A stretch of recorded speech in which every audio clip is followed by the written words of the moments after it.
Malaria থেকে মুক্তি পেতে আমাদের করণীয় 5টি উপায়। 1. মশার কামড় থেকে বাঁচা। সবসময় মশারি ব্যবহার করুন, বিশেষ করে রাতে ঘুমানোর সময়। প্রয়োজন হলে মশা প্রতিরোধক লোশন বা কয়েল ব্যবহার করুন।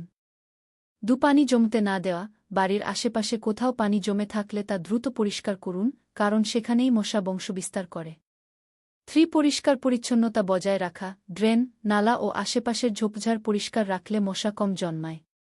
4. জ্বর হলে দ্রুত পরীক্ষা। জ্বর, কাঁপুনি, ঘাম ইত্যাদি হলে দেরি না করে ম্যালেরিয়া পরীক্ষা করুন এবং চিকিৎসকের পরামর্শ নিন। 5. স্বাস্থ্য সচেতনতা বৃদ্ধি।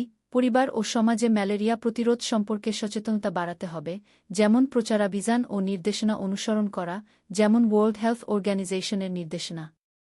ভিডিওটি ভালো লাগলে একটি লাইক দিন। আপনাকে ধন্যবাদ।